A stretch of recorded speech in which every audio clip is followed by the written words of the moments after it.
नदिया के तीरे तीरे मालिन फूलवरिया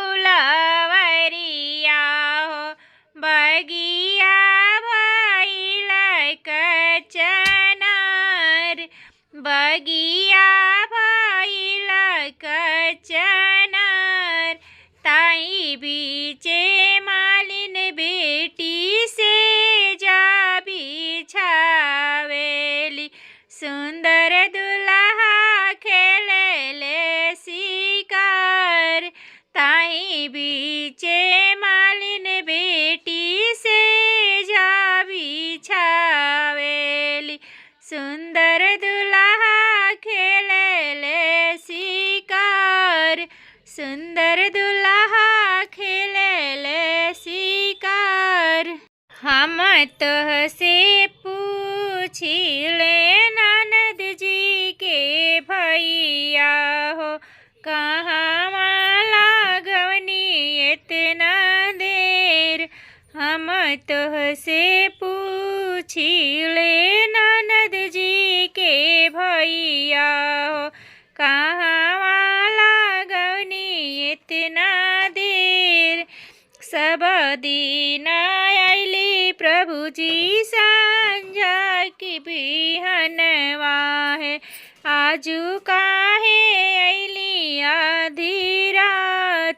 सब दिन आइनी प्रभु जी साझा बिहनवा है, आज काहे अइनी इतना देर। तोहरा से सुंदर धानी मालिनी छोकड़िया हो, उहे हमके लिहाली लो भाई। तोहरा से सुंदर धानी मालिनी छोकड़िया हो, उहे हमके लिहाली लो भाई। अंगना बहारत चिड़िया लौड़िया है, मालिनी पकड़ी ले आई। अंगना बहारत चिड़िया लौड़िया है, मालिनी पकड़ी ले आई।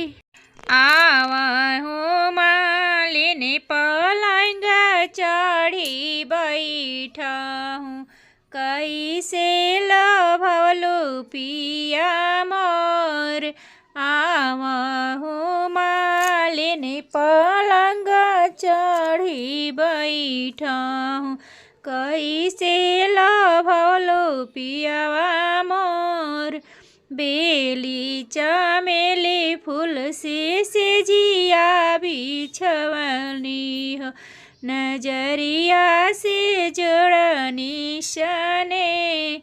बेली चमेली फूल से जिया बिछवली हो, नजरिया से जोड़ली सने।